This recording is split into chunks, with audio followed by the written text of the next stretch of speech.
Alright everybody, welcome back to another Star Wars Galaxy of Heroes video. Now today we're going to be doing our next installment of Ask Asteroid, our monthly Q&A series. So you guys asked me questions in our Discord server that we're going to be going through and answering today. I appreciate you all sending in those questions. If you want to get in the next episode of Ask Asteroid, all you gotta do, come into our Discord server, as I said previously, and just drop a question and Ask Asteroid. And if it's not stupid, then you'll probably get in the video. That's how this works. So don't ask stupid questions. We're gonna be going through there, but before we get too far into this video, make sure you drop a like and subscribe if you have not already. That way, it is confirmed that you'll have more friends. It's a proven statistic and you can't prove me wrong. Now, let's get right into this video, you guys. Okay, so first up on the old questions over here, we got, would Star Wars be as popular without the score from John Williams? Asks Running Bald Man. Alright, so I think this is actually a pretty good question, considering John Williams is like the GOAT of like music scores for movies especially and stuff like that. Now, I think Star Wars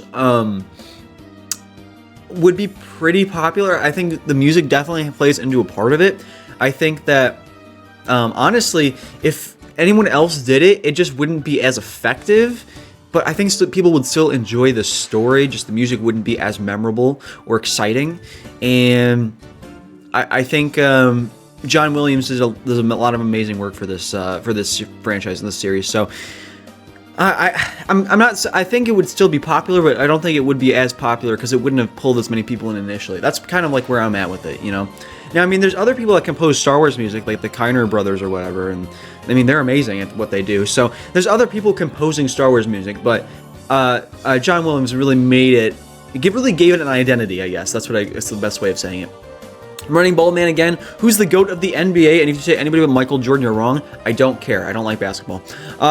This is Brandon over here. As a mostly free-to-play player, how long do you think it'll take you to catch up on all the characters and unlock them as they come out? How long will that take me? Well, it'll take me several years. We take a look at what I have at the top of my roster here. I mean, I have 2 GLs and Starkiller and like a few other things like Wampa and Treya and whatever. But I mean, in terms of like having everything relicked and unlocked and stuff, I am so far off from just finishing up what I already have on my roster currently. It ain't happening anytime soon, folks. Now, when I look at the bottom here, a lot of the stuff that I haven't unlocked yet is either things I need to activate or things that I'm just not even gonna be close to, like a Ki-Adi-Mundi or a Galactic Legend or stuff like that, some Proving Ground stuff. Like, most of it's that kind of stuff that I don't have activated, or Journey characters I haven't gone for yet. So, I mean, it'll take me, obviously, years. How many years, I don't know. I mean, if we consider, it might take me 4 years to get caught up on, like, Galactic Legends and stuff like that. And then, that's if I just went hog wild with it. But that doesn't include core teams as well. But, I mean, I have to farm a lot of core teams to get those. But, I'll say around 4.5 years to at least get all the Galactic Legends. 5 for the extra stuff. We'll just be conservative with it. And that also doesn't include ships either, does it? To get to the point where I'm unlocking everything as it comes out, it's probably gonna be like 5 years or so at this point. Yeah, yeah. Probably I'll just stick with 5, and I don't know. We'll see where I'm at with that.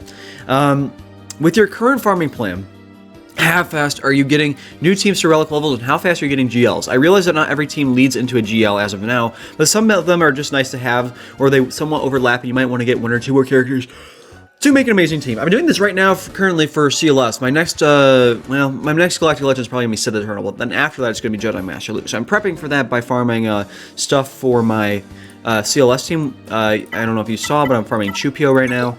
He's the last one that I don't have 7 stars, besides C-3PO himself, on the CLS team. So, I mean, when it comes to your question here, how fast am I getting things to relics?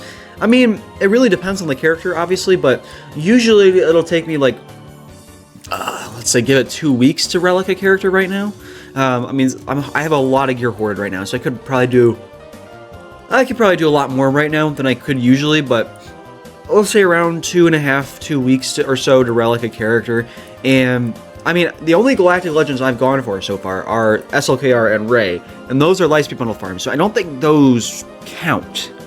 I don't think those count, because okay, if the only comparison or any information I can bring to this conversation is I was going to go for Sith Eternal as my first Galactic Legend.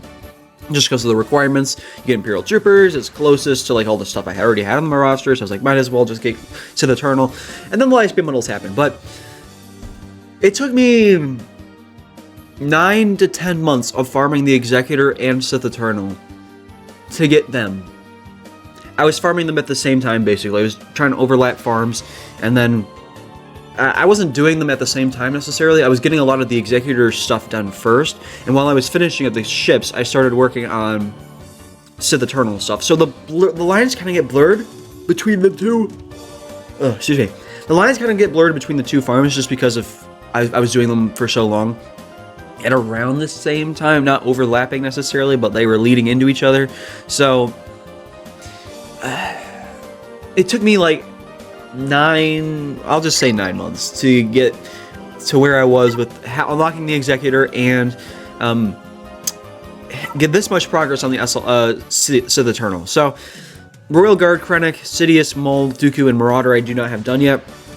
Sidious I'm probably going to do very, very soon, just because I want that Kron to be up and working.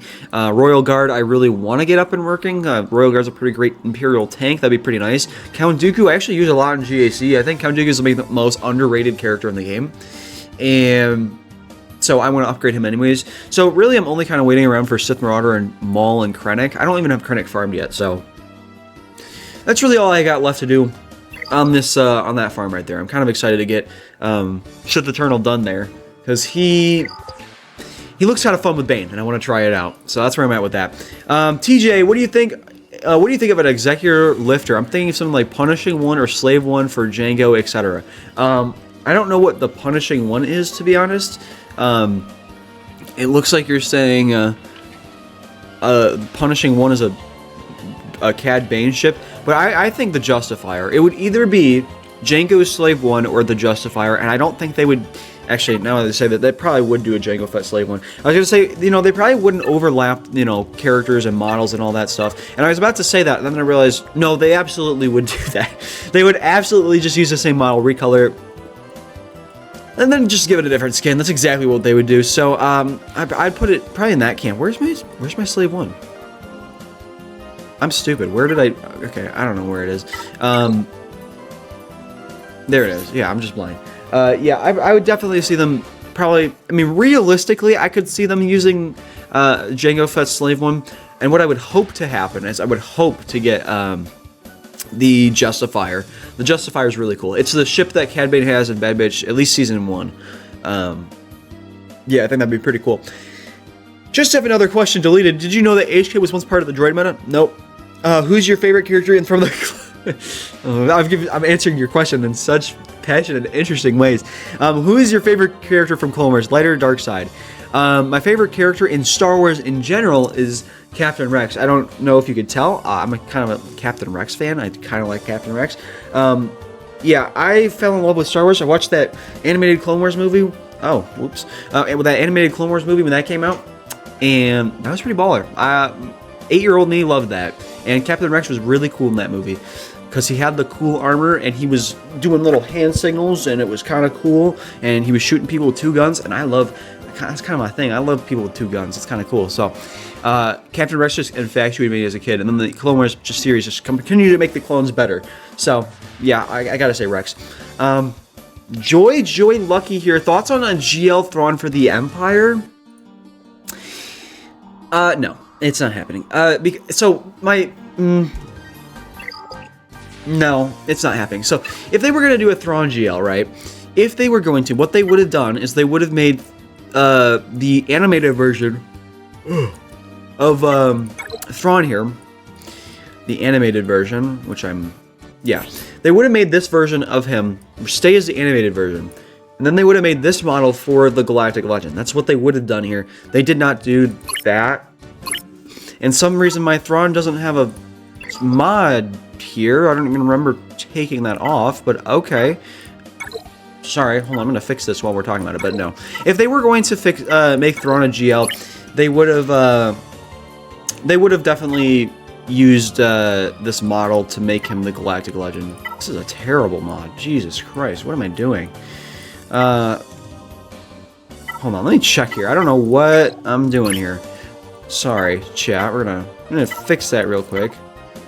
Give me. Do you have any spare crit damage? Oh, I do have a spare crit damage. Okay, let's just do that one. Okay, that's weird. I don't know. I'm gonna touch up his mods later. That was weird. I don't know why he didn't have a mod there. I don't ever take mods off of him, but whatever. Next question. How does Fleet Arena and Squad Arena work? Is there a pre and post GL bracket? If there is it worth to collect as many currency and things needed to get gear, level, and mods ready before you unlock the GL? So, I'll answer your second question first, actually. Is it worth to collect as much currency and things needed to get gear, level, and mods ready before you unlock a Galactic Legend? I mean, yes, you kind of are going to need to unlock gear to get Galactic Legends. You're going to need to prep. I'm treating Darth Bane like a Galactic Legend. I'm hoarding all of my relic mats, hoarding my Zetas, my Omicrons, all that stuff to get Bane. So you want to make sure you're getting ways to hoard gear so that you can upgrade your Galactic Legend as fast as possible. If you're going to spend that much time, farming it up, if you can afford to hoard, you should do it. If you can't hoard just because you're so thin on resources, I mean, that's a different story. But if you have the ability to hoard for a Galactic Legend or other huge unlock, you should. But how does Fleet Arena and Squad Arena work? I'm just going to redirect everybody here to something up here. It's actually in here, actually. Sorry. I'm going to, redirect you guys to something in here.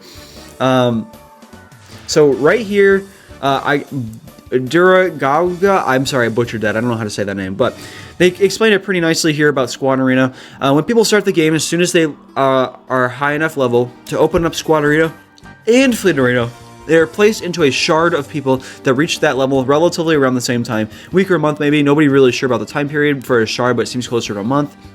For the entire time you play the game, whether you progress quickly or by whaling, or extra slow by logging once a week, you'll always be in the same shard with those same people. Galactic Legends don't have anything to do with it, although obviously it helps people that get them, especially first. Yeah, so the earlier on that you're unlocking Galactic Legends and you're making progress, the quicker you'll get to the top of your arena. And then as time goes on, people might try and, get up there. The people at the top are going to start having a lot of the similar things, and it's just going to be coming down to like mods, team compositions, and stuff like that. What Galactic Legends you do have.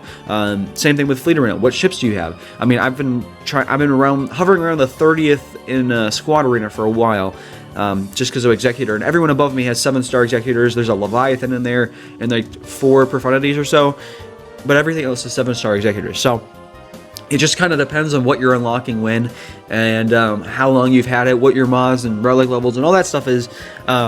It's not a pre and post GL bracket. You're just starting the game in a group of people that was at the same spot that you were when you started the game. That's kind of where you're at. So, yeah, I hope that helps someone else out there as well.